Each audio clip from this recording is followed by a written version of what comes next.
Education के syllabus में एक इम्पोर्टेंट पार्ट जो साइंस से रिलेटेड है, साइंस एंड टेक्नोलॉजी से रिलेटेड है, वो है एनवायरनमेंट,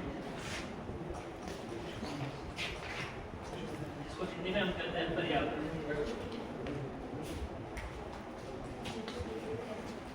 और जो पर्यावरण है ना, पर्यावरण की हम सिंपल डेफिनेशन से पर्यावरण की बात करते हैं तो सिंपल डेफिनेशन क्या है? हर चीज़ जो आपको सराउंड करती है वो पर्यावरण, वो एनवायरनमेंट। आप सभी हिंदी में से इंग्लिश में सभी इंग्लिश से हो, आप हिंदी से, ठीक है।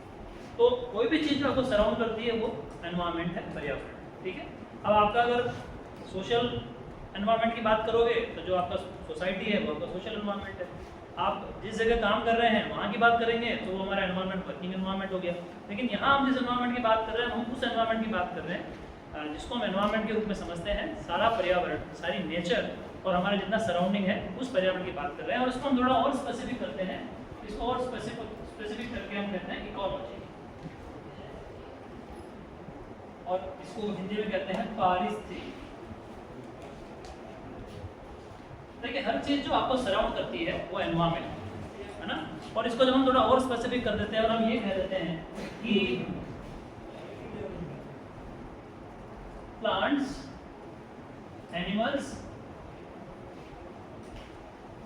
और एनवायरनमेंट, एनवायरनमेंट का मतलब एटमॉस्फेयर, वायुमंडल, इनके बीच में आपस में जो इंटरेक्शन होता है उसको हम कहते हैं पारिस्थितिकी या इकोलॉजी। अगर आप पूरी अर्थ की बात करोगे, पूरी नेचर की बात करोगे तो सारी चीज़ों को हम दो बेसिकली कैटेगरी के अंदर, दो बेसिक कैटेगरी में हम डाल सकते हैं। एक तो वो जो लिविंग बीइंग्स है,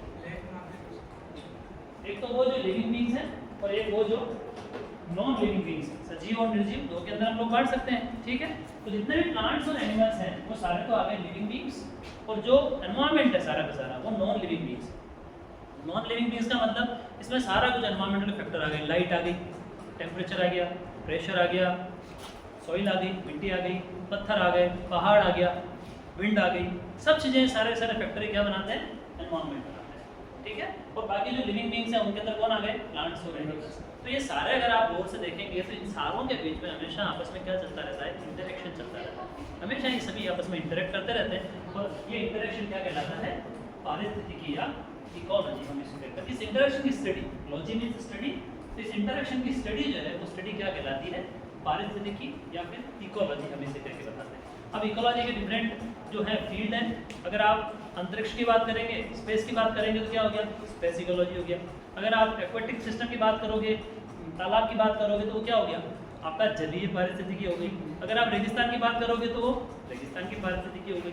किस जगह की हम स्टडी करना चाह रहे हैं उसी आधार पर हम उसको नाम दे देते हैं, तो वही पारिस्थितिकी के रूप में हम उसको डिफाइन करते हैं, ठीक है। तो इकोलॉजी वाली बात समझ में आ गई। एक जो ग्रीक वर्ड है जो दो चीज़ों से मिलके बना है, ओइकोस प्लस लोगोस। ओइकोस माना होम और लोगोस माना स्टडी, है ना। होम की स्टडी, घर की स्टडी, जहाँ आप रह रहे हो उसकी स्टडी क्या है? इकोलॉजी। अब इकोलॉजी डिफरेंट तरह की होगी, सारा समझ में आ गया। अब दूसरा जो हमारे सामने वर्ड आता है वो आता है इकोसिस्टम या पारितंत्र, ठीक है। पारितंत्र या पारिस्थितिकी तंत्र या फिर इंग्लिश में क्या कहते हैं? इकोसिस्टम, ठीक है। वो पारितंत्र। अब आप जब ये चीज़ क्लियर हो गई कि इकोलॉजी का मतलब उसमें पौधे भी आ गए, उसमें जंतु भी आ गए, उसमें पर्यावरण भी आ गया, इसका मतलब इकोसिस्टम के अंदर भी यही चीज़ें रहेंगी, ठीक है। तो इकोसिस्टम का मतलब कोई भी एक जगह है जिसकी आप स्टडी कर रहे हैं, जिसके अंदर प्लांट्स हैं, जिसके अंदर एनिमल्स हैं, और उसके अंदर आपको यूँ पता पड़ना चाहिए कि भाई हाँ ये इसको खा रहा है, इधर जा रहा है, एनर्जी इधर से दे रही है, इधर जा रही है, सारा एक क्लियर कट स्ट्रक्चर उसके अंदर होना चाहिए। अगर आप ये बता पा रहे हैं तो हम उसको क्या नाम देंगे? पारितंत्र नाम या पारिस्थितिक तंत्र नाम देंगे या इकोसिस्टम, ठीक है। अब आप एक तालाब को पकड़ लिए, आपने तालाब में बता पाए कि हाँ इसमें ये प्लांट्स है, ये एनिमल्स है, इस तरह से एनर्जी जारी कर रही है, तो प्लांट इकोसिस्टम होगी। अब हम इसके अंदर एक्चुअली पारितंत्र जो होता है उसके अंदर आप ये देखेंगे कि कुछ तो जो ऑर्गेनिज्म है जैसे प्लांट्स हैं वो तो फूड बना रहे हैं, ठीक है, और एनिमल्स क्या कर रहे हैं? फूड खा रहे हैं, प्लांट को खा रहे हैं या फिर दूसरे एनिमल्स को खा रहे हैं। तो इसका मतलब पूरे पारितंत्र के अंदर दो प्रकार से आप जीवों को कैटेगराइज कर सकते हैं। कैसे कैटेगराइज कर सकते हैं? एक तो हो गए उत्पादक, जिसे कहते हैं प्रोड्यूसर्स, और दूसरे हो गए उपभोक्ता, जिन्हें कहते हैं तो नेचर में प्लांट जो है पौधे तो क्या है, उत्पादक है, क्योंकि वो क्या कर रहे हैं, फूड प्रोड्यूस कर रहे हैं, ठीक है। और जितने भी एनिमल्स हैं वो एनिमल्स क्या हैं, कंज्यूमर्स हैं, वो सारे के सारे फूड को खा रहे हैं। अब इसको थोड़ा सा टेक्निकल और शब्द में हम जाएं तो दो टर्म्स आती हैं, एक तो आती है ऑटोट्रॉफी, ठीक है, एक आती है हेटेरोट्रॉफी। हिंदी में कहें तो स्वपोषी और परपोषी। स्वपोषी कौन है, सारे प्लांट्स हैं जो अपना फूड खुद बनाते हैं, जो अपना भोजन खुद बना सकते हैं, खुद सिंथेसिस कर सकते हैं किसी भी प्रक्रिया से, वो सारे के सारे क्या हैं, ऑटोट्रॉफिक है, स्वपोषी। और जो अपना भोजन खुद नहीं बनाते हैं और दूसरों के ऊपर डिपेंड रहते हैं, वो सब क्या हो गए, परपोषी। परपोषी मुख्य रूप से कौन है, जंतु हैं, एनिमल है, मतलब एनिमल है ना। और स्वपोषी कौन है, पौधे, ठीक है। अब सजीव तो देखो, सजीव तो पौधे भी हो सकते हैं, जंतु भी हो सकते हैं, लेकिन जब हम एनिमल नाम लेंगे इसका मतलब जंतु, और जब हम प्लांट नाम लेंगे इसका मतलब पौधे। तो सारे पौधे क्या हैं, स्वपोषी हैं, और सारे जंतु क्या हैं, परपोषी, क्योंकि भोजन खुद नहीं बनाते हैं तो परपोषी हो। तो सारे उत्पादक हैं, ये उत्पादक तो क्या है, स्वपोषी हैं, और सारे उपभोक्ता हैं, ये क्या है, परपोषी। अगर इकोसिस्टम में आप देखोगे ना, पारितंत्र में आप ये देखोगे कि सारे एनिमल्स को जब हम एक चेन में जमाते हैं कि कौन किसको खा रहा है, कौन किसको खा रहा है, कौन किसको खा रहा है, तो एक चेन से बन जाती है। वो चेन जो है वो चेन कहलाती है फूड चेन या खाद्य श्रृंखला। वो चेन कैसे बनेगी, देखो,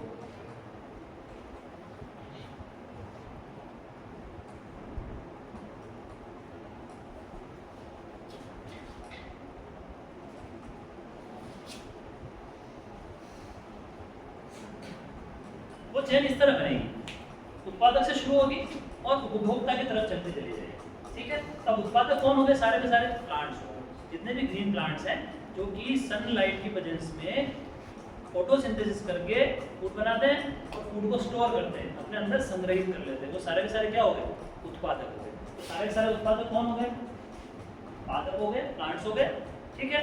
अब इन प्लांट्स को खाने वाले पहले कंज्यूमर्स हैं, फर्स्ट कंज्यूमर्स हैं, उनको हम बोलते हैं प्राइमरी कंज्यूमर्स,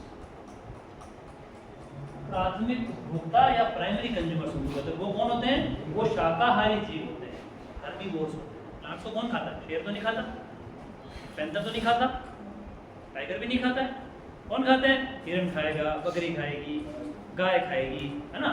तो ये सब क्या कहलाएंगे, प्राथमिक उपभोक्ता कहते हैं। तो प्राथमिक उपभोक्ता कौन हो गए, हर्बीवोर्स, जो हर्ब्स खाते हैं, हर्बीवोर्स हैं, वो सारे प्राइमरी कंज्यूमर्स, ठीक है। अब इन प्राइमरी कंज्यूमर्स को कौन खाएगा, इन प्राइमरी कंज्यूमर को मांसाहारी जीव खाएंगे। अब हिरन है, उस हिरन को हो सकता है कि पैंथर खा जाए, हो सकता है कि भेड़िया खा जाए, हो सकता है सियार खा जाए, हो सकता है कि टाइगर खा जाए, कोई भी खा सकता है। तो इनको खाने वाले जीव द्वितीय उपभोक्ता कहलाएंगे, सेकेंडरी कंज्यूमर्स कहलाएंगे। तो ये प्राय क्या होते हैं, मांसाहारी जीव होते हैं, कार्निवोर्स, ये कार्निवोर्स होते हैं, मांसाहारी, ठीक है। और इन छोटे मांसाहारी जीवों को हो सकता है कि बड़े मांसाहारी जीव खाएं, तो वो आपके क्या हो गए, तृतीय उपभोक्ता या टर्शियरी कंज्यूमर्स। क्या बोलते हैं उनको, टर्शियरी कंज्यूमर्स। तो कंज्यूमर तीन तरह के हो गए, प्राइमरी, सेकेंडरी और टर्शियरी।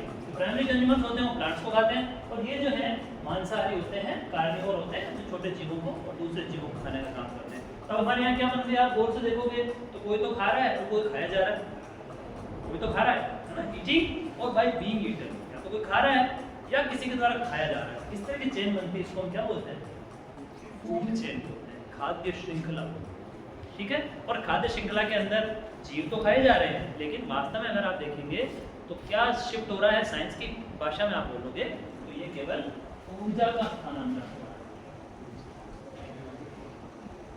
है, एनर्जी ट्रांसफर हो रहा है। अगर हम साइंस की भाषा में बात करेंगे, विज्ञान की भाषा में बात करेंगे तो क्या कहेंगे, एनर्जी का ट्रांसफर हो रहा है। जैसे प्लांट्स ने एनर्जी फिक्स करी, इस एनर्जी को कहाँ शिफ्ट हो गई, यहाँ शिफ्ट हो गई, यहाँ से फिर आगे शिफ्ट हो गई, यहाँ से फिर आगे शिफ्ट हो गई। तो ये एनर्जी का फ्लो है। इसी पारितंत्र में फूड चेन के माध्यम से इसका फ्लो हो रहा है, एनर्जी का फ्लो हो रहा है, ऊर्जा का प्रवाह हो रहा है। और ऊर्जा क्या है एक्चुअली, ऊर्जा को कैसे डिफाइन करते हैं, जो भी हम काम करते हैं, है ना, उसकी जो कैपेसिटी है वही तो ऊर्जा है, तो वो एनर्जी हमको यहाँ से मिलती है। तो इकोसिस्टम के अंदर फूड चेन होती है, और फूड चेन के द्वारा क्या होता है, एनर्जी का ट्रांसफर होता है, एनर्जी की शक्ति होती है। और एनर्जी की ट्रांसफर हमेशा एक फैक्ट है जो आप याद रखिए, कॉम्पिटिशन के लिहाज से बहुत इंपॉर्टेंट है। एनर्जी का फ्लो हमेशा एक दिशा में ही होता है, यूनिडायरेक्शनल फ्लो। एनर्जी हमेशा प्रोड्यूसर से किधर जाएगी, कंज्यूमर की तरफ जाएगी, उत्पादक से किधर जाएगी, उपभोक्ता की तरफ जाएगी, पौधों से किधर जाएगी, जंतुओं की तरफ जाएगी। एनर्जी का फ्लो हमेशा कैसे होता है, यूनिडायरेक्शनल है, एक दिशीय होता है। एनर्जी कभी उल्टे नहीं आती, कभी ऐसा नहीं कि पौधे के पास कोई बकरी आ गई, पौधे ने बकरी को बोल के खा लिया, ऐसा तो नहीं होता है ना। तो हमेशा प्लांट से किधर जाएगी, एनिमल्स की तरफ जाएगी। ऊर्जा का प्रवाह हमेशा एक दिशीय होता है, यूनिडायरेक्शनल। पहली चीज। दूसरी चीज, नेचर में, प्रकृति में कभी भी ऐसा नहीं होता कि एक ही फूड चेन काम करती है, ऐसा प्रकृति में नहीं होता। प्रकृति में खूब तरह की खाद्य श्रृंखलाएं एक साथ काम करती है। ऐसे देखिए, हम एक सिंपल फूड चेन का एग्जांपल लेते हैं। हम एक साधारण फूड चेन का एग्जांपल लेते हैं कि ये पौधा है, इस पौधे को सपोज करिए कि बताओ बकरी को गाय को खिलाएंगे तो गाय को शेर कैसे खाएगा, वो तो खा ही नहीं सकता। गाँव में तो कैसे आ गए शेर, जंगल की बात है तो गाय पालक को अपन हिरण से खिलाते हैं, तो हिरण तो जंगल में है, ठीक है। गाँव में सब डिस्टर्ब है, यहाँ फूड चेन की कल्पना मत करो आप। शहर के अंदर, शहर में फूड चेन जो है वो एग्जैक्ट इस तरीके से काम नहीं करेगी, क्योंकि यहाँ तो हम कुछ नहीं, हम आगे बढ़ेंगे, सारा डिस्टर्बेंस हमने कर रखा है। तो पौधों को हिरण खा गया, और हिरण माना कि छोटा था तो हिरण को माना कि आप समझिए लोमड़ी खा गई, या फिर हाइना खा गया, लकड़ पत्ती को 5-7 लोग खा जाते हैं। और इसको जो है फिर शेर खा गया, टाइगर भी खा सकता है, टाइगर का बाघ खा गया, ठीक है, पैंथर भी खा सकता है, बहुत सारे एनिमल्स होते हैं, ठीक है। अब आप ये देखो कि जरूरी नहीं कि पौधे को हिरण ही खाएगा, पौधे को और कौन खा सकता है बताओ, बकरी खा सकती है, चलो बकरी खा गई, बकरी को चराने ले गए, बकरी को कोई चराने ले गया, बकरी को चराने समय पैंथर उठा ले गया। पैंथर को हम यहाँ भी रख सकते हैं, छोटा है बड़ा इनसे, पैंथर खा गया, तो ये बकरी को कौन खा गया, पैंथर खा गया। सफेद साइड जहाँ रणथंभौर नेशनल पार्क है, वहाँ गाँव के लोग पशु चराने जाते हैं, एक बार टाइगर खा जाता है। तो अच्छा और बताओ, और पौधों को कौन खा सकता है बताओ, चलो पौधों को बताओ, ग्रास ऊपर खा गया, हमारा नाम जी का घोड़ा ग्रास ऊपर, ग्रास ऊपर कौन खा सकता है, फ्रॉग खा सकता है, मेंढक खा सकता है, मेंढक को कौन खा सकता है, सांप खा सकता है। सांप भी इतने हद तक बढ़ गया तो ये सांप को खा जाए, सांप को बाघ भी खा सकता है, बिल्कुल सांप को ये बाघ भी खा सकता है, ये चील भी खा सकता है, ये घास में पता नहीं है, हम तो चील को खा, कभी इसको भूख ज़्यादा लगी ये इसको खाए, चील पकड़ का चील, ठीक है। अब ये हिरण है, इस हिरण को अगर इस सांप का अजगर की बात करोगे तो अजगर के पल्ले पड़ गया, ये तो हिरण का छोटा बच्चा है, अगर इस हिरण को, ठीक है। अब मेंढक है, मेंढक को कभी कुछ खाना नहीं मिला, ज़रा चील को समझ रहे हैं। इसका मतलब क्या हुआ कि नेचर के अंदर कभी भी एक खाद्य श्रृंखला नहीं करती, वहाँ हर जीव के पास खाने के अनेक विकल्प होते हैं, है ना। अब अगर भगवान ने ऐसा प्रोविजन करके भेजा होता कि भैया ये जो शेर है ये केवल हिरण को खाएगा, इसके अलावा ये किसी भी हिरण को, किसी भी चीज़ को नहीं खा सकता है, तो वह हिरण खत्म हो जाते तो शेर को मरना पड़ता, ऐसा नहीं होता है। तो प्रकृति में किसी भी जीव के लिए खाने के एक से ज़्यादा विकल्प हमेशा प्रेजेंट होते हैं, और जब एक से ज़्यादा विकल्प प्रेजेंट होते हैं तो ये एक तरह से नेटवर्क बन जाता है, जाल बन जाता है। तो इस जाल को हम लोग क्या कहते हैं, खाद्य जाल,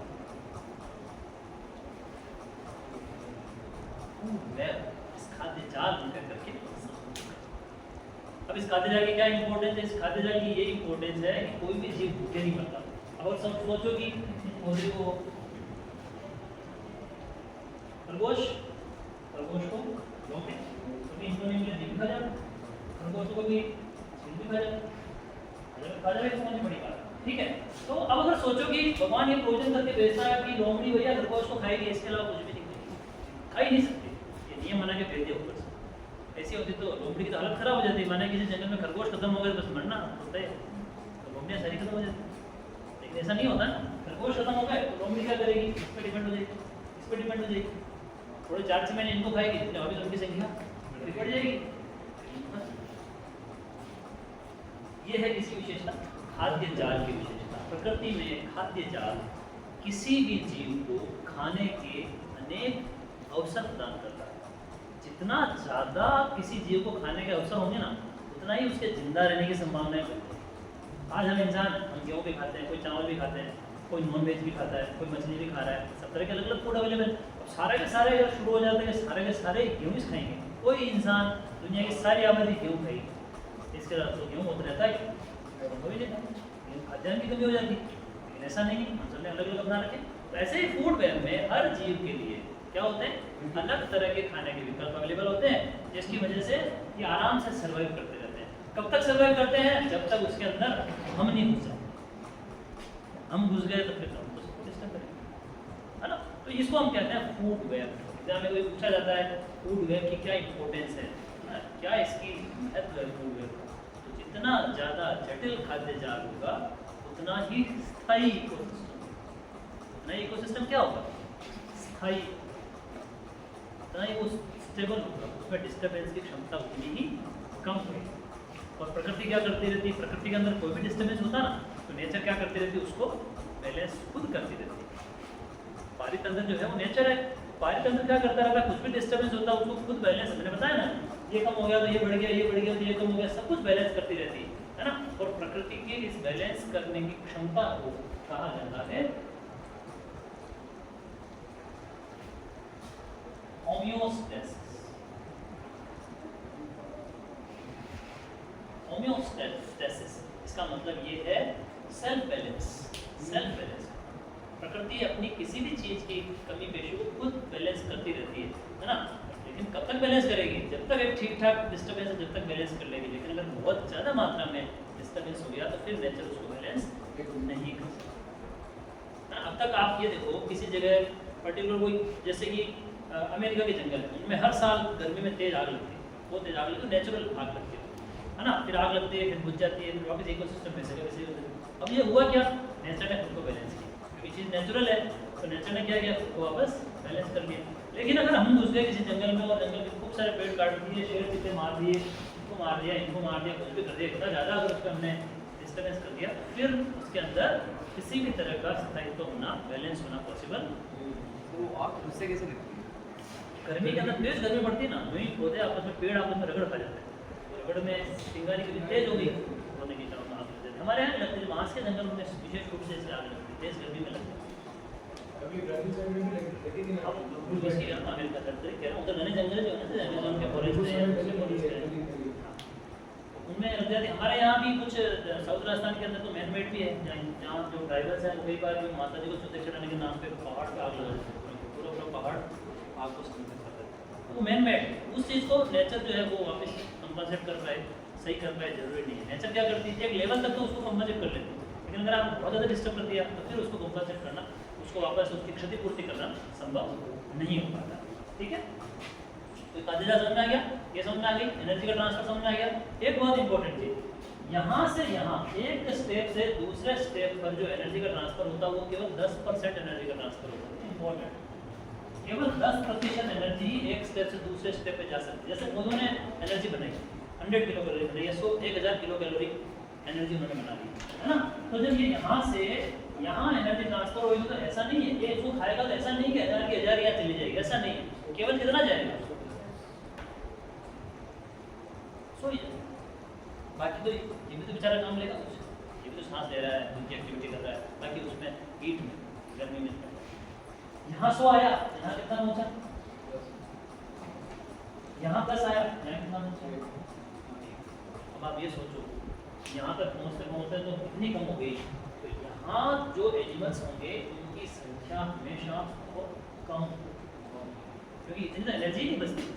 भाई मैं आपको यहाँ सीधी यहाँ से सबको बिठा दूँ, है ना, और सबको यहाँ से किसी व्यक्ति को एक में बड़ा कोई मिठाई का टुकड़ा दे दूँ और उसको कह दूँ कि भैया आधा आप तुम रख लो, आधा आगे दे जाओ, इस तरह करना है, तो होगा क्या, वो रखते रखते रखते यहाँ तक आते आते तो हो सकता है कि वो केवल दाना ही बात किया है मिठाई करके, तो बचे ही सब आधा आधा रखते जा रहे हैं, है ना। अब इसका तो पेट फुल बढ़ जाएगा, इसका कम, इसका कम, इसका कम, ऐसा करते, इसका तो कुछ बात ही नहीं आएगा।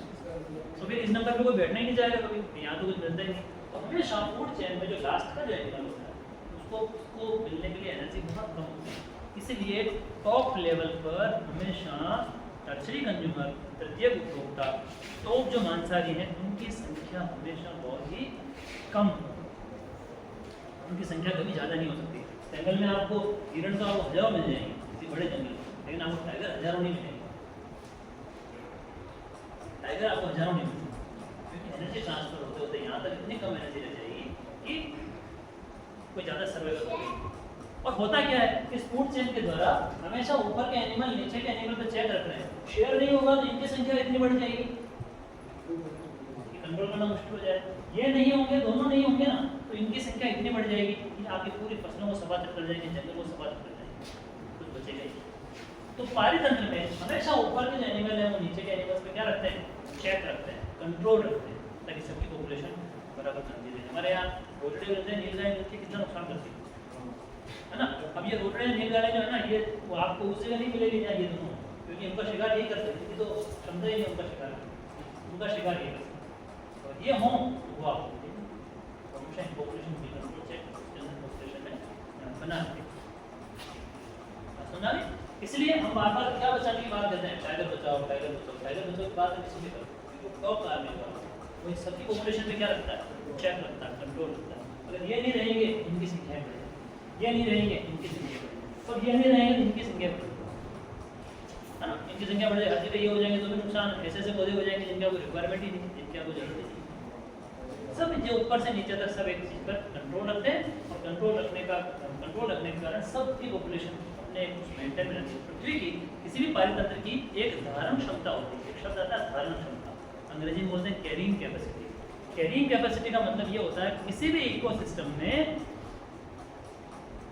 किसी निश्चित संख्या में जीवों को जीवित रखने की क्षमता होती है, मतलब वो उतने जीवों को ही आवश्यक संसाधन दे सकता है, उससे ज़्यादा जीवों को वो आवश्यक संसाधन नहीं दे सकता। इस कमरे के अंदर माना 100 बच्चे बैठ सकते हैं, तो 100 ही बैठ सकते हैं, अब इसके अंदर 500 बैठेंगे तो वो पॉसिबल नहीं, ठीक है। तो हर इकोसिस्टम में, हर पारितंत्र में जीवों के रहने की एक धारण क्षमता होती है, जिसको कैरिंग कैपेसिटी बोलते हैं। उतने जीवों को वो आश्रय दे सकता है, कैरिंग कैपेसिटी उतना कोई रखेगा, बाकी धीरे धीरे क्या होंगे, धीरे धीरे अपने आप कॉम्पिटिशन होगा, स्पर्धा होगी, और धीरे धीरे वो सब क्या हो जाएंगे, समाप्त हो जाएंगे। तो फूड चेन वाली बात समझ आ गई, फूड वेव समझ आ गया, फूड वेव की इंपोर्टेंस समझ आ गई। सबसे इंपॉर्टेंट, एनर्जी का फ्लो हमेशा कैसे होता है, एक ही डायरेक्शन में होगा, उल्टा कभी नहीं होगा, बस थिंग। और एनर्जी हमेशा एक से दूसरे लेवल पे जाएगी तो क्या करेगी, केवल 10% रहेगी, बाकी एनर्जी का लॉस होता चला जाएगा, उसके काम आ जाएगी, हीट के रूप में निकल जाएगी। ये पंखा चल रहा है आपका, है ना, इसमें विद्युत ऊर्जा किस में कन्वर्ट हो रही है, यांत्रिक ऊर्जा, इलेक्ट्रिक एनर्जी, मैकेनिकल एनर्जी में कन्वर्ट हो रही है। अब आप इसके हाथ लगा के देखोगे, पंखा क्या हो जाता है, गर्म हो जाता है ना। इसका मतलब क्या है, इसकी सारी एनर्जी जो है वो पूरी की पूरी इसमें कन्वर्ट नहीं हो रही है, कुछ एनर्जी जो है वो किसके रूप में निकल रही है, हीट के रूप में, है ना। ये नियम है सारी एनर्जी का, कोई भी जो कन्वर्जन है ना, वो पूरी तरह से एग्जैक्ट नहीं होता, 100% नहीं होता, उसमें एनर्जी निकलती है, वही हमारे यहाँ भी लागू होता है, ठीक है।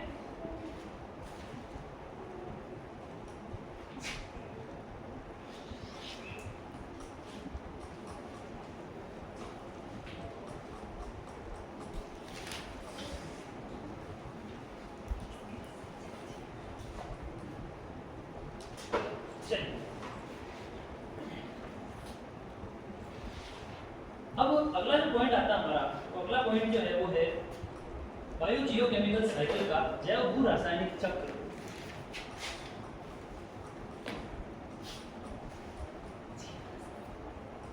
बायो जियोकेमिकल साइकिल, नेचर के अंदर आप लोग जानते हो कि जो एनवायरनमेंट है या फिर ये जहाँ हम रह रहे हैं उसका सारा सराउंडिंग है, उस एनवायरनमेंट के अंदर अनेक तरह के एलिमेंट हैं, ठीक है। जैसे हम लोग पढ़ते हैं कि वायुमंडल में किस तरह की गैसेज हैं, सब ये गैसेज हैं, है ना। उन गैसेज के अंदर नाइट्रोजन का अमाउंट कितना है, ये इतना % है, ऑक्सीजन कितनी है, 20% है ना। नाइट्रोजन से 78 बोलते हैं लोग, कार्बन डाइऑक्साइड, हर एक का अपने गैस का अमाउंट फिक्स करते हैं, है ना। अब ये गैस का अमाउंट फिक्स कैसे रहता है, जबकि ऑक्सीजन तो हम सब ले रहे हैं, CO2 हम लोग छोड़ रहे हैं, है ना। तो ये कैसे फिक्स रहता है, ये ऐसे सभी एलिमेंट्स का पूरे एनवायरनमेंट में, नेचर में क्या चलता रहता है, साइकिल चलता रहता है, जैसे आते हैं वापस जाते हैं, आते हैं जाते हैं। एनवायरनमेंट से लेकर के जीवों के बीच में तो हो गया एनवायरनमेंट, और यहाँ हो गया आपके लिविंग बीइंग, क्या सजीव, पौधे और जानवर, पौधे और एनिमल्स, जिनके बीच में लगातार साइकिल चलती रहती है। और साइकिल क्या कहलाती है, जैव भू रासायनिक चक्र कहलाती है, जिसके द्वारा विभिन्न जो गैसेज हैं, विभिन्न जो एलिमेंट्स हैं, तत्व हैं, इनकी सांद्रता प्रकृति में, पर्यावरण में बराबर बनी रहती है, ठीक है। अब जैसे कैसे चलता है? जैसे बारिश आई, समुद्र से पानी उठा भाप बन के, या फिर झीलों से उठा भाप बन के बादल बने, कहीं और जगह बरस गए, पानी इधर से इधर आ गया। ये क्या कहलाता है? हमारा जल चक्र है, वाटर साइकिल है। ठीक है, इधर से इधर आया, जहाँ बह गया फिर गए, फिर साल का प्रोसेस चलता रहता है। अलग अलग देश के अलग अलग देशों में जहाँ जहाँ मानसून आता है वो सब चीज़ें चलती रहती है। ये हमारा मानसून है, ये भी सारा क्या जल चक्र ही है। समुद्र से उठा, यहाँ की बारिश हो गई। ठीक है, तो जल चक्र की जैसे ही दो तरह के चक्र और चलते हैं, गैसीय चक्र और एक अवसादीय चक्र।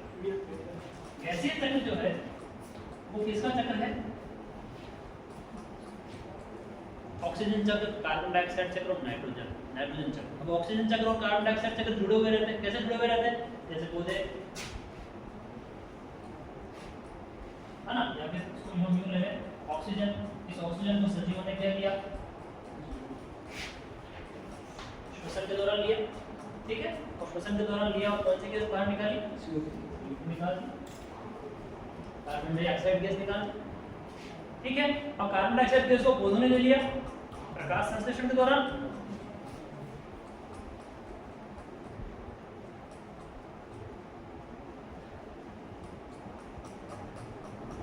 और वापस क्या निकाली? ऑक्सीजन निकाल। अब मुझे बताओ, रात के समय कहते हैं कि पौधों के नीचे नहीं सोना चाहिए, है ना? क्यों नहीं सोना चाहिए? CO2 कैसे रिलीज करेंगे? क्योंकि दिन में वो प्रकाश संश्लेषण की क्रिया में तो ऑक्सीजन रिलीज नहीं करता है। बिल्कुल, मैं ये बताना चाह रहा हूँ आपको, कभी भी कंफ्यूज नहीं होना इस चीज को लेकर के। श्वसन में चाहे वो पौधे हो चाहे वो जंतु, वो हमेशा ऑक्सीजन लेंगे और CO2 निकालेंगे। सांस लेने, श्वसन, रेस्पिरेशन में हमेशा ऑक्सीजन ली जाएगी और क्या निकाली जाएगी? CO2 निकाली जाएगी। चाहे दिन हो चाहे रात, पौधे सांस तो हमेशा लेंगे, रेस्पिरेशन तो हमेशा होगा, दिन रात हमेशा होता रहे। हम दिन रात हमेशा ऑक्सीजन ली जाएगी और क्या निकाली जाएगी? CO2 निकाली जाएगी। तो रात के अंदर भी पौधे ऑक्सीजन लेंगे, CO2 निकालेंगे, पेड़ के नीचे सो जाएंगे। CO2 की कंसंट्रेशन बहुत ज़्यादा होने से हो सकता है कि सांस घुटने की, जैसे सांस घुटने की समस्या आ जाए, दम घुटने की समस्या आ जाए, है ना? इस तरह की स्थिति आ सकती है। पेपर तो 24 घंटे ऑक्सीजन कोई पता नहीं निकाल सकते, है ना? और जो फोटोसिंथेसिस है ये केवल सूर्य के प्रकाश की उपस्थिति में। प्रकाश संश्लेषण कैसे कब होता है? सूर्य के प्रकाश की उपस्थिति में। सूरज कब होता है? दिन में। दिन में ही केवल CO2 से बीमारी होती है। ठीक है, प्रकाश संश्लेषण हमेशा दिन में होगा, श्वसन हमेशा कब होगा? 24 घंटे, चाहे दिन हो चाहे रात हो। रेस्पिरेशन हम भी हमेशा सांस लेते रहते हैं। अच्छा आप बताओ, मैंने सांस ली, कौन सी गैस ली? ऑक्सीजन। बताओ भैया, मेरे नाक में ऐसा कोई फिल्टर नहीं लग रहा है जो ऑक्सीजन को अंदर भेजेगा। वैसे तो सब मैंने पूरा वायु ली, एयर। सांस लेने में क्या लेते हैं? एयर। ठीक है, और अंदर जाकर के ब्लड में केवल क्या जाएगी? ऑक्सीजन। इसका थोड़ा एक अलग प्रिंसिपल है जो डिटेल में जैसे नहीं पड़ता है। ऑक्सीजन अंदर जाएगी, CO2 वापस हवा में आ जाएगी और वापस बाहर निकलता है। ये जो सांस ली जिसको ब्रीथिंग हम लोग बोलते हैं, ब्रीथिंग के अंदर क्या लेते हैं? एयर लेते हैं। ठीक है, रेस्पिरेशन में क्या काम आती है? O2 काम आती है। दो शब्दों पे, ब्रीथिंग और रेस्पिरेशन, दो अलग चीज।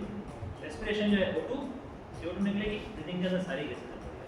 ठीक है, तो ये जो चक्र है, ये O2 साइकिल, ये CO2 साइकिल दोनों कंबाइन रहते हैं हमेशा। ऑक्सीजन लिया सजीवों ने, CO2 निकाली, CO2 फोटोसिंथेसिस में काम आ गई। ठीक है, अब कुछ पौधे जो हैं अलग अलग तरह के पौधे होते हैं। कुछ पौधे जो होते हैं बहुत ज़्यादा मात्रा में धूप चाहिए होती है, उनको आपको बिल्कुल धूप में रखना पड़ता है, तभी वो ये काम करते हैं। कुछ पौधों को कम मात्रा में चाहिए होती है, उनको अपन घर के अंदर में रख लेते हैं। इंडोर प्लांट्स, थोड़ी सी लाइट चाहिए, लाइट से ही वो अपना काम कर लेते हैं, बना लेते हैं। तो अपनी इंडोर प्लांट्स हो गए। इंडोर प्लांट्स क्या करते हैं? आपके अंदर की एयर जो CO2 है, उस CO2 को लेकर के क्या रिलीज करते हैं? घर के अंदर का जो एयर है, एयर को क्या करते हैं? साफ कर देते हैं। तो मेरे साथ रात में तो वो CO2 रिलीज करते होंगे। रात में CO2 लेकिन वो कम मात्रा में, बहुत कम मात्रा में CO2 रिलीज करेंगे, डेफिनेटली करेंगे, लेकिन बहुत कम मात्रा में। वो उनको इतनी मात्रा, उनका रेट ऑफ फोटोसिंथेसिस भी बहुत वीक है और रेट ऑफ रेस्पिरेशन भी क्या है? वो भी बहुत वीक है, दोनों ही बहुत वीक है। ठीक है, ये हमारे पास समझ में आ गई ना, ये चक्र समझ में आ गया। अब एक और चक्र इंपॉर्टेंट है, नाइट्रोजन चक्र। ये नाइट्रोजन चक्र भी आपको समझना बहुत जरूरी है। नाइट्रोजन चक्र जो होता है ये क्या करता है? हमारे शरीर के अंदर मुख्य रूप से जो अवयव होते हैं, प्रोटीन, कार्बोहाइड्रेट, फैट, ठीक है, हमारे शरीर जो बना है, और भी है न्यूक्लिक एसिड वगैरह। तो जो प्रोटीन है वो किससे बने होते हैं? अमीनो अम्ल से। और अमीनो अम्ल जो होते हैं उनके अंदर मेजर कंपोनेंट होता है नाइट्रोजन। ठीक है, amino, amino means NH2 group है ना, तो नाइट्रोजन है। अब नाइट्रोजन में क्या होगा, हम जब जीवों की डेथ होती है, प्लांट्स के एनिमल्स की डेथ होती है, तो वो डेथ के बाद जो होता है बैक्टीरिया क्या करते हैं, उसको डिग्रेड करते हैं, सड़ता है, खत्म होता है, और फिर उसको नाइट्रोजन को वापस कहाँ रिलीज कर देते हैं, एनवायरनमेंट में रिलीज कर देते हैं। अब एनवायरनमेंट से वापस कैसे आती है, नाइट्रोजन तो गैस है, तो गैस के रूप में रहती है, वो वहाँ से कैसे वापस नीचे आती है और पौधों को मिलती है, ये चीज़ हमारे लिए जानना इंपॉर्टेंट है। तो देखिए पौधे जो हैं वो नाइट्रोजन को नाइट्रोजन के रूप में एक्सेप्ट नहीं कर सकते, वो नाइट्रोजन के रूप में उसको अवशोषित नहीं कर सकते, उसके लिए नाइट्रोजन को नाइट्रेट में बदलना पड़ता है। नाइट्रोजन को किस बदलना पड़ता है, नाइट्रेट। पौधे नाइट्रोजन को केवल इस फॉर्म में ले सकते हैं, नाइट्रेट या नाइट्राइट, लेकिन मैक्सिमम एब्जॉर्प्शन नाइट्रेट की फॉर्म में पौधे उसको स्वीकार कर सकते हैं। और नाइट्रोजन को नाइट्रेट में बदलना जरूरी है, इसके बिना पौधे नहीं ले पाएंगे। और हम तो बारिश में या हम तो फिक्स कर नहीं सकते नाइट्रोजन को, यूँ सांस खींच के ले लिया नाइट्रोजन हमारे काम के, ऐसा तो ही नहीं। हमको नाइट्रोजन कहाँ से मिलेगी, से मिलेगी, ठीक है। तो पौधों में जानी चाहिए, पौधों से फिर तरह की फूड चेन तो यही कहती है ना, पौधों से उत्पादक से उपभोक्ता की तरफ आना शुरू हुए। पौधे जब भी नाइट्रोजन को गैस में, ऐसा अगर गैस में लेते होते तो वो तो वैसे ही हवा से ऐसे ही खींच के नाइट्रोजन ले लेते, लेकिन नहीं ले सकते। पौधों के लिए प्रोविजन है कि पौधे नाइट्रोजन को किस फॉर्म में लेंगे, नाइट्रेट। तो सबसे पहले नाइट्रोजन को किस में कन्वर्ट करना होगा। अब नाइट्रेट का कन्वर्जन दो तरीकों से होता है, एक तो होता है बारिश में बिजली कड़कने से, तेज बारिश आती है और बिजली कड़कती है तो कुछ मात्रा में नाइट्रोजन किसमें कन्वर्ट हो जाती है, नाइट्रेट।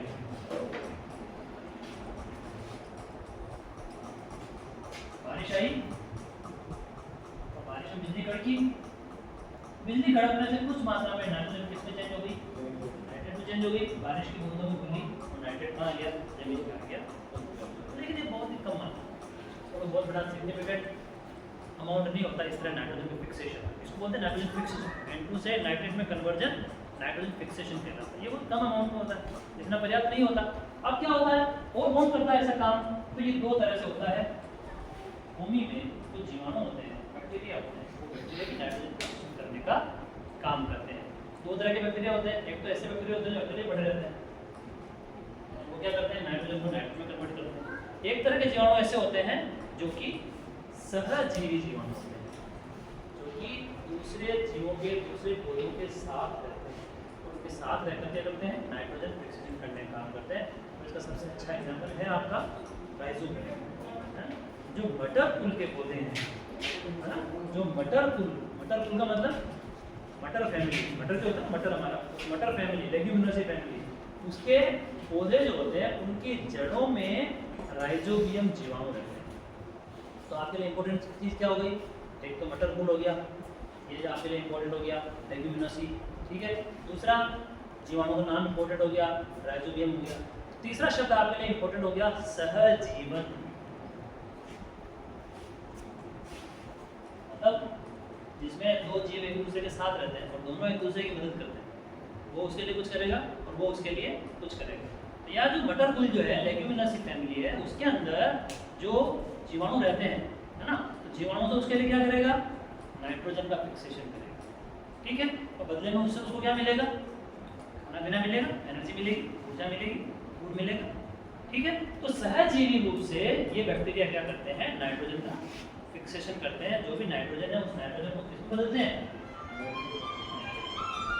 और इस नाइट्रोजन को कौन एब्जॉर्ब करते हैं, प्लांट्स को मिल जाती है सीधी, है ना। प्लांट्स के अंदर नाइट्रोजन आ गया, नाइट्रोजन फिर फूड चेन से होकर कहाँ शिफ्ट हो जाती है, एनिमल्स के अंदर, जंतुओं के अंदर चली जाती है, ठीक है। तो कई बार हमारे हम भी देते हैं खेतों के अंदर नाइट्रेट देते हैं हम लोग, देते ही भाई, उसको एक्स्ट्रा जब आपको देना पड़ता है नरिशमेंट, तो हम लोग खाद करते हैं ना, वो भी हम उस रूप में नाइट्रोजन देते हैं। लेकिन यहाँ हम उसकी बात कर रहे हैं किस तरह से नेचर में जो जीव है वो किस तरह से नाइट्रोजन फिक्सेशन करते हैं। तो कुछ जीवाणु फ्रीली करते हैं और कुछ जीवाणु जो है वो क्या करते हैं, साथ रहकर सहजीवी रूप से नाइट्रोजन फिक्सेशन करने का ये पौधों को अवेलेबल हो जाती है। और जब इसी तरह जब पौधों की डेथ होती है, एनिमल्स की डेथ होती है, तो वापस क्या होती है, कुछ विशेष टाइप के बैक्टीरिया वापस क्या करते हैं, उनको डिग्रेड करके नाइट्रोजन को वापस कहाँ पहुँचा देते हैं, एनवायरनमेंट में, वातावरण में, पर्यावरण में पहुँचा देते हैं। इस तरह से क्या होता है कि वातावरण के अंदर विभिन्न प्रकार के जितने भी एलिमेंट्स हैं, तत्व हैं, उनकी सांद्रता, उनकी कंसंट्रेशन, उनकी मात्रा बराबर होती है। अब अगर ये साइकिल नहीं होती, सोचो हम छोटे थे जब से पढ़ते आ रहे हैं कि नाइट्रोजन 78% है, ऑक्सीजन 21% है। अब अगर ये होता ही नहीं तो अब तक तो नाइट्रोजन पता नहीं कितनी बढ़ गई होती, कम हो गई होती, ऑक्सीजन न जाने कितनी कम हो गई होती, है ना। कार्बन डाइऑक्साइड की मात्रा बढ़ी रही है, लगातार ग्रीन हाउस इफेक्ट, आगे बढ़ेंगे प्रदूषण के अंदर। कार्बन डाइऑक्साइड की मात्रा बढ़ी रही है, लेकिन पौधे क्या कर रहे हैं, फोटोसिंथेसिस कर रहे हैं, प्रकाश संश्लेषण कर रहे हैं। वो उस चीज़ को लगातार कोशिश कर, लगातार जो है उसको बैलेंस बनाए, है ना, उसको, ताकि एक निश्चित मात्रा के अंदर वो चीज़ बनी रहे। तो अब इसके अंदर इंपॉर्टेंट चीज़ क्या है, एक तो नाइट्रोजन फिक्सेशन आपको पता होना चाहिए। फिक्सेशन माना जो गैसियस नाइट्रोजन है उसका नाइट्रेट में कन्वर्जन, ये नाइट्रोजन स्थिरीकरण। एक आपको राइजोबियम पता होना चाहिए, सहजीवन शब्द आपको पता होना चाहिए कि इसके दौरान क्या होगा, ठीक है। अब दूसरे प्रकार का जो चक्र है, ये तो क्योंकि गैस इन्वॉल्व थी इसके अंदर, इसलिए इसको हमने गैसीय चक्र कहा। दूसरा प्रकार का जो चक्र है वो क्या है, अवसादी, हिंदी में बोलते हैं इसको सेडिमेंट, इंग्लिश में बोलते हैं सेडिमेंट।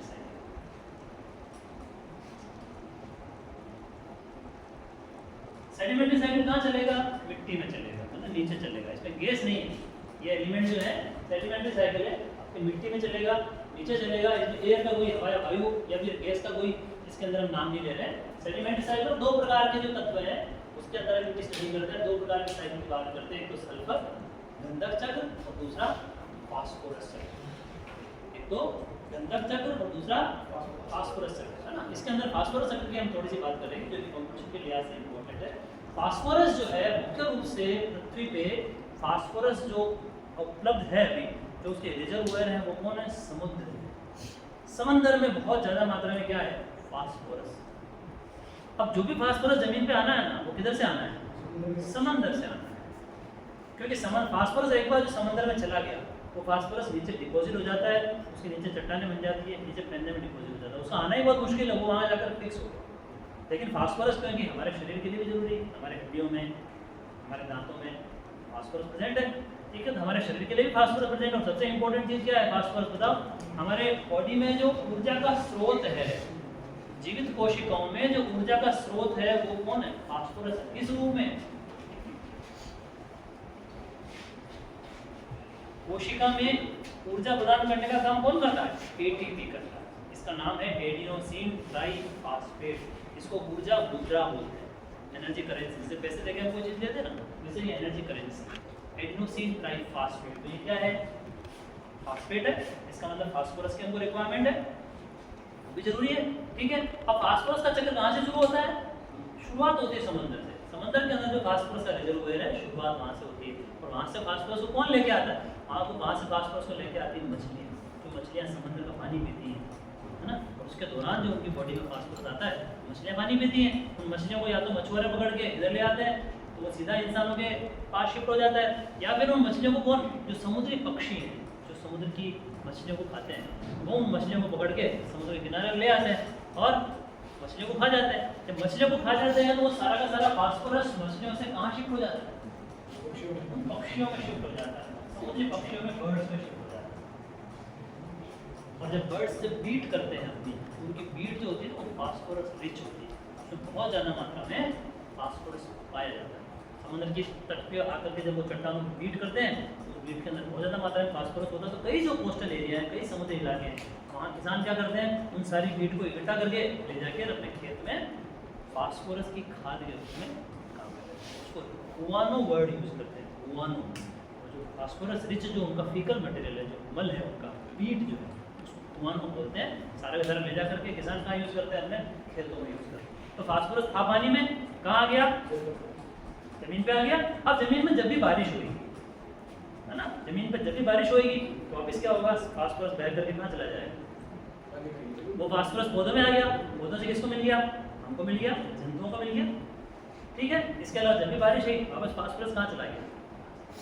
तो फास्फोरस का जो मेजर रिजर्वोयर है वो कौन है, समुद्र है, समुद्र के तलहटी के अंदर। और फास्फोरस जो समुद्र में चला गया, एक बार सेडिमेंट हो गया, चट्टानें जिसकी बन गई, वापस इस बाहर आना बहुत मुश्किल है। तो फास्फोरस जो है वो बहुत कम मात्रा में जमीन पर प्रेजेंट है। ज़्यादातर फास्फोरस कहाँ प्रेजेंट है, समुद्र के अंदर प्रेजेंट है, ओशियन के अंदर, ठीक है। तो ये फास्फोरस चक्र जो कि शुरू तो होता है आपके समुद्र से, और वहां से कहाँ आता है, जमीन। ठीक है। और जमीन जो ही बारिश आई, बारिश से सारा लीच आउट हुआ, तो लीच आउट होकर कहाँ चला जाता है? और ये जो बारिश के कारण जो पानी सारा जाता है ना समंदर में या फिर तालाबों में या जितना है, यही आगे जाकर हम देखेंगे कि ये जल प्रदूषण का भी कारण बने। क्योंकि आजकल जितने भी खेत हैं, जितने भी तालाबों के आसपास या फिर वाटर बॉडीज के आसपास जैसे बड़े बड़े खेत हैं, उन खेतों के अंदर क्योंकि हम कीटनाशक रखते हैं या फिर अच्छी उपज हो इसके लिए उर्वरक डालते हैं। दो चीज़ें आती है, एक तो खाद है ना, एक आता है फर्टिलाइजर। मतलब खाद तो जो मैन्योर है ना, खाद शब्द प्रायः काम लेते हैं हम लोग बायोलॉजिकल प्रोडक्ट के लिए कि भाई आप गोबर की खाद हो गई है ना, या फिर आपका ये अर्थवॉर्म की जो केंचुआ खाद बोलते हैं वो हो गया। लेकिन फर्टिलाइजर शब्द जो है वो आपका केमिकल जो आपका ये मिलते हैं हमारे जो साइकिल से मिलते हुए दुकानों में इकट्ठे मिलते हैं खाद वो है ना, वो उर्वरक है। तो उर्वरक जो है वो केमिकल्स है। अब आपने बहुत ज़्यादा मात्रा में तो उर्वरक दे दिए है ना, या फिर बहुत ज़्यादा मात्रा में अपने कीटनाशक छिड़क दिए और दूसरे दवाइयाँ छिड़क दी, बारिश के कारण वो लीच आउट होएगी सारी की सारी, बेहतर के कहाँ जाएगी? वाटर बॉडीज है, तालाब में चली जाएगी। और तालाब में जाकर के वो क्या करती है? सुपोषण करती है। तालाब के पानी को जाकर के कैसा बना देती है? पोषक पदार्थ युक्त बना देती है। बारिश का पानी तो बिल्कुल प्लेन है ना, लेकिन ऊपर जो ही उसके अंदर ये चीजें मिलेगी ना, तो तालाब का पानी क्या हो जाएगा? सुपोषित हो जाएगा, पानी को मजा आ जाएगा, उसके अंदर सब चीजें आ गई, उसके अंदर नाइट्रोजन भी आ गया, फास्फोरस भी आ गया, मजा आ गया उसको। अब क्या होएगा? उसके अंदर एल्गी ग्रो करना शुरू करेगी, शैवाल ग्रो करेगी। पहले तो उनके लिए ग्रो करने को कुछ था नहीं, अब उसके अंदर शैवाल ग्रो करना शुरू कर देगी। तो वो शैवाल जो है वो हमेशा अच्छी हो जरूरी नहीं, वो खराब शैवाल भी हो सकती है, जो कि कुछ नहीं करती है, सारे पानी के ऑक्सीजन को ले लेती है ना, और केमिकल रिलीज करती है। तो उस केमिकल के रिलीज होने से एक तो पानी खराब हो जाता है, पानी का पीएच बदल जाएगा, दूसरा ऑक्सीजन लेने के कारण पानी में जो घुली हुई ऑक्सीजन है वो कम, जिसके कारण किसके प्रभाव पड़ेगा? मछलियों पर प्रभाव पड़ेगा। फिशेस को कम ऑक्सीजन मिलेगी और मछलियाँ हो सकता है कि बड़ी मात्रा में मछलियाँ मर भी जाए, बड़ी मात्रा में मछलियों की डेथ भी हो जाती है, क्योंकि मछलियाँ किस पर डिपेंड करती है? जो पानी में जो ऑक्सीजन घुली हुई है उस पर निर्भर है। जब उस ऑक्सीजन को उनने ले लिया, शैवाल ने ले लिया, माइक्रोसिस्टिस जैसी शैवाल है ना, उन्होंने जब ले लिया तो क्या होएगा? पानी में ऑक्सीजन कमी हो जाएगी, फिशेस की डेथ। यही हमारा इम्पोर्टेंट वाटर सोल्यूशन होगा। वाटर पोल्यूशन के अंदर या जल प्रदूषण के अंदर पता है ना, जल प्रदूषण क्या है? पूरा पूरा जो इकोसिस्टम, वो इकोसिस्टम डिस्टर्ब, उसमें जो चीज़ें मिलनी चाहिए वो चीज़ें नहीं है। ठीक है, तो ये आज हमारा इकोलॉजी का ये सारा बेसिक था, इसको 15 अगले लेक्चर में